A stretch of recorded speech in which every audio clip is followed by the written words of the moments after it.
Edition and Bobby Brown are coming off the biggest stretch of their careers with Bobby's Don't Be Cruel album and New Edition's Any Heartbreak album, both becoming multi-platinum selling albums with monster #1 hits, and they are celebrating, but too bad Bobby Brown is being an asshole. Thank y'all for coming out and celebrating. You tell him, Stro, and I started New Edition. So both of these cakes mine. Oh, man.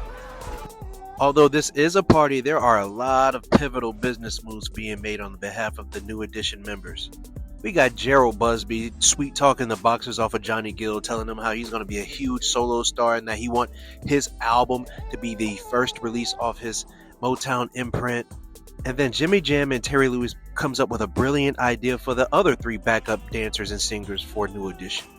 Shit, anything you want. Yeah, Ronnie DeVoe, Ricky Bell, Mike Bivins. Ah, man, he drunk. I ain't listen to that, Jimmy.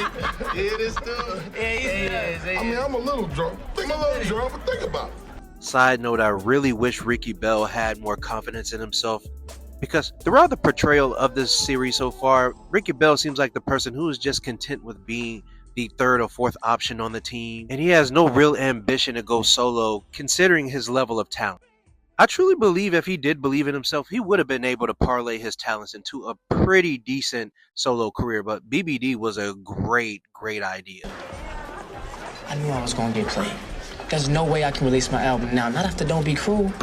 And this is kind of fucked up to say, but Ralph's loyalty really bit him in the ass in the long run. And he was such a class act because he always held the group down and put the group first. Pause on all of this, please pause, but Algie looks really handsome as Ralph. Like I said, super pause on all of this.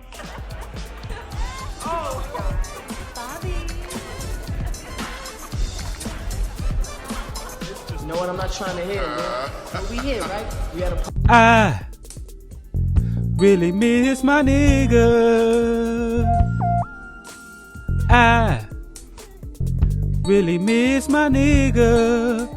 The New Edition homies are on BET premiering their new music videos as solo acts, but this interview gets real awkward, real intense, very fast. They're having this weird meat swinging contest, and it's making me very uncomfortable. What's going on with that?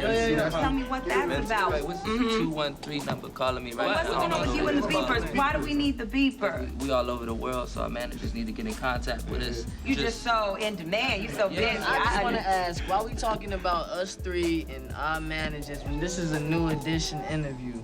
That's a BBD question. Okay. That's my fault, Ralph. You know what? You right. That's I'm the only my one. Ralph fault. is the only one keeping the dream. You see, I'm the only one that's here. You see, everybody else is mental. I'm still New Edition. Okay. Keep the dream alive. I didn't even get to answer her question. Hey, Rich, you excited? It's your single drop in October, right? Yeah, October. Listen, money, if you need any help with the label backing you, you let me know. From my group, Boys to Men, ABC, BBD, I got a lot of sway in the building. So look, say the word, and I got you. The irony of the least talented person of the group having one of the biggest egos. Mike was really feeling himself, huh? Oh, now solo artist for quite some time. How do you feel coming back to New Edition? What the fuck is so goddamn funny? I'm always being Bobby Brown, but I still feel like part of the New Edition. Push it. What's my hair, bro? Y'all see what I'm saying, though? There's a lot of chuckling, but there's no jokes being said right now. It's stuff like that, and it just make me feel so... I just didn't know what to do. I want to be back in the group. I'm not looking at you. I want to be I'm looking at you. Fellas, I want to come back. Fellas? You got to audition. That will let it be real awkward. Be honest with you, Sherry. Yeah. We might got a spot on BBD for Bobby. You what, BBBD? Everybody know Bob ain't finna do that. Bob want the whole show to himself. Let's not get carried away. It's 6 years later, and the group finally is delivering on the promise of a reunion album. That's crazy, 6 years later. This group was a mess. And this Home Again album actually was an entire mess, along with the tour. And I could actually do a whole video on that as well if you guys would like for me to give you some insight on the Home Again debacle. Let me know in the comments. Honestly, And between me and you, thank God for this tour.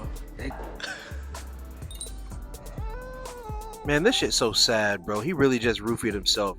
This last episode was always a hard watch for me because as big of a fanatic I've always been of New Edition, I never knew Ricky was struggling this hard. And he was always one of my favorite members, so seeing him like this was pretty hard. All right, gentlemen, are we ready? Can someone just nudge him?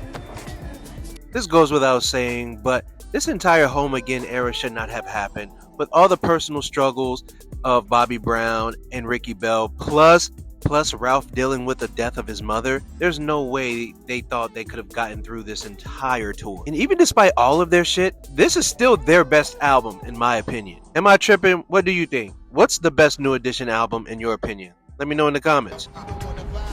Stroll, are they serious with this? Man, since when do they roll with their own separate buses? What, you thought I was playing? I lost their damn minds. Everybody want to be ballers now. Their ego's out of control. Wait. Didn't you just say that they're in debt? They are. They in debt, yes. Every last one of their second solo albums flopped. Why you think they doing this in the first place? They don't have no choice. Hold up, so you mean everybody's money is jacked? Even Mike and Bobby? No, Mike and Bobby, they all right. But you would think that these guys would play low-key, especially since they know they're not getting no money from this tour until after the 13th show. No money. But look at them. They got buses, they staying in 5-star hotels. They flying first class. And I'm talking about all these people. First class. Go! You know what? This tells a story of one of the dumbest groups we've ever witnessed in the history of music. Because yeah, the first time they got fucked over, they were babies and you felt sad for them. And then the second time they get fucked over again because they were still teenagers, still didn't have the correct team around them, and was still financially illiterate. But now, they are full-fledged adults, all extremely successful, yet somehow they are just as dumb and ignorant as they were when they first started. And this time, it's 100% their fault. They should know better at this point. And it's the arrogance and the ego of them telling them that, hey, I could just spend money like water because I could just drop another multi-platinum album whenever I feel like it. And unfortunately, so many black artists fall into this trap of trying to live larger than they actually are, spending beyond their means, trying to look cool, and for what? By the end of their primes, they're always broke and are forced to tour in their mid-50s, late 60s, and 70s because they have no money coming in from any new music. And that's the game. They fall under that trap that the industry wants them to fall under because they'll be slaves under the umbrella for the rest of their lives, making new money off of old music. I'm sorry for rambling. I'm just very passionate about this as an artist myself. It just pisses me off that so many black artists refuse to learn from the stories of other black artists before them, and they continue this sad cycle of just going broke. 5 minutes. Yo, Uncle Stroh, Bobby ain't with you. You find him? No Bobby. What's his excuse this time? Say he got the flu. The flu. Look, we only 9 shows in. He already missed 4. All right, he didn't show up to none of the in-store appearances, radio interviews, but he made sure to be at Oprah, though. It's getting old, man. I'm tired of this. That's all right. We're here. They could fault Bobby Brown for being exactly Bobby Brown, but at the end of the day, it was their fault. You cannot expect a drug addict to hold on to their commitments. Bobby's wacky behavior was well documented around this time. This was no secret. And it kind of reminds me of the same thing that happened with the Temptations when they expected David Ruffin to stay on the straight and narrow for the whole tour. No, he's an addict. Addicts are going to play nice until they get exactly what they want, and then they're going to peel off on you every single time. I don't understand why they thought they could trust Bobby without having some type of stipulation in the contract that he sees some type of counseling or rehab.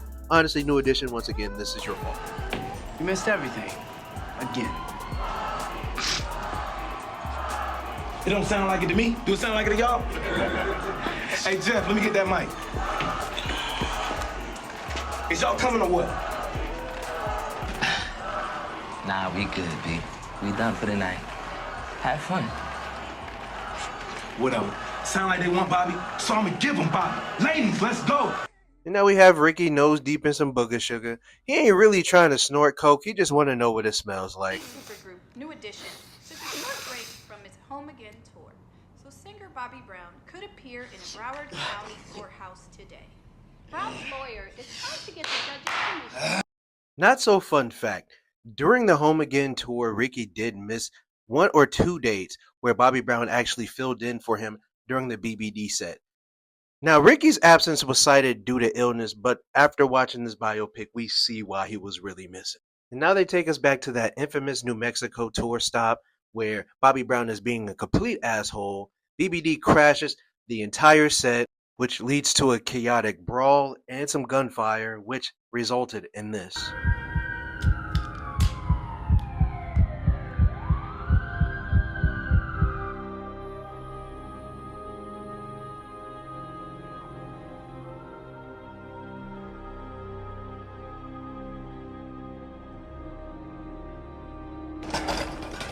And now we get that obligatory third act breakup. The crew don't fuck with each other no more. And it's really ugly. I'm sorry. This is painful. Right now, man. Come on, I got you. What happened? What?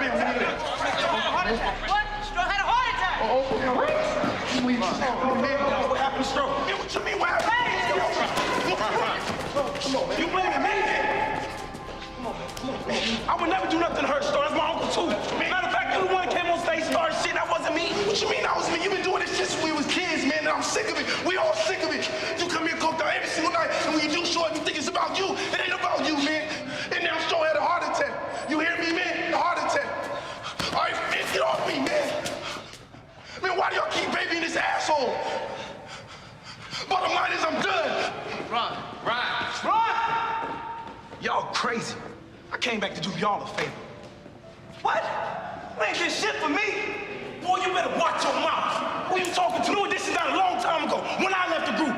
As far as I'm concerned, it can stay dead. I don't need this shit. You know it'd be easy for you to leave, Riz. If that was true, your career would have ended 10 years ago, Mike. What the fuck, y'all? God damn! God damn! Ralph didn't have to fry Mike like that. That was pretty nasty, I'm not gonna lie. Everybody's bugging out, man. You seem serious. Mike, what we doing? What are you clinging on to, Slick? Look at us. We're in the group no more. We ain't no damn business partners here. Without the group, Ricky is flat broke. Johnny found his way into another super group. Man, that LSG was fire. My body all over your body, baby.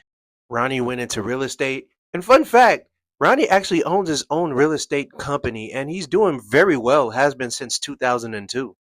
And now Mike is on the other side of fucking artist over, and Ralph is in the middle of an ugly divorce. Man, the aftermath of New Edition is very terrible.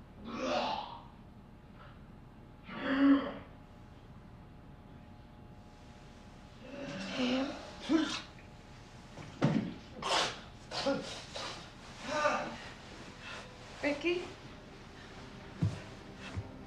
Oh my God. Babe? Ricky? Babe? Babe, talk to me. What's wrong? Oh my God, babe, talk to me.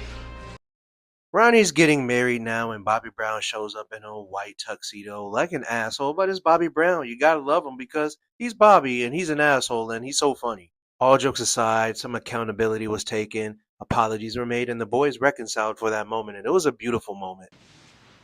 You good, man?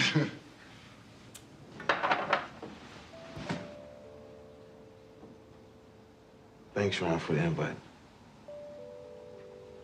It means a lot that you want me to be here. After everything that went down. Come on, man. We bros, right? Yeah. Look, whatever happened, it happened. But I put y'all through a lot of shit. And we both know I'm the good, the bad, and the ugly of New Edition. But you always been the glue. The wedding is beautiful. Even Ralph and Mike talked it out and reconciled their differences. I wish they would have expounded on those differences because I still have no clue why they had any beef. Maybe I should look into that someday. Stroh gives a beautiful speech, which I'm sure I cannot show because it's too long and I will get a copyright strike for that. And then after that, the boys are happy, they're dancing, and Bob Johnson from BET invites them to perform at the BET 25th reunion. And guess what we get? One of the best performances we ever saw on the BET stage of all time. And sadly, I can't show that either, because of YouTube. But yeah, man, as far as biopics go, this is possibly the greatest biopic of all time. If you're a casual New Edition fan, you learned a lot about their music and their legacy and their story. And even if you're a hardcore New Edition fan, you still found tad bits of information that you never heard of before in your life. And this might be the only biopic in my lifetime that I have zero complaints about. From the costumes, from the accuracy, from the performances, all the way down from the little actors to the adult actors. Even the singing and dancing blew my mind. Those were the actual actors singing their parts, except for Woody McClain. He only sung a little bit, but he had a lot of help on the main vocal. We are truly blessed to have every single member, including Stro, still alive to tell their story from their perspective because we got something that we rarely get in biopics: multiple perspectives told accurately. And I really admire how they didn't fall into that Hollywood trap of trying to make someone look like the villain, the hero, and the victim in this situation. Everyone had their ups and downs, and everyone was able to overcome and reconcile their differences at the end. And at the end of the day, this story was really about brotherhood. And it's a beautiful brotherhood: the good, the bad, and the ugly, because that's how life is. So I will put this on record to say this is the greatest biopic of all time. If you disagree, let me know in the comments what you think. But overall, this is Michael Tavon. Thanks for watching. Please check out my poetry book, Cry But Stay Strong, and my romance novel, I Want to Be Where You Are. It is based on a true story, so please check that out. Y'all say y'all want to support black authors. Well, I'm here. I'm black as fuck. And I'm one of the best writers you'll ever come across. I promise. So yeah, my next video will probably be the Bobby Brown biopic or the Whitney Houston biopic. I'm going to try to do some more Michael Jackson stuff. I don't know. But yeah, let me know in the comments what y'all want to see. Y'all have a good one. Peace out.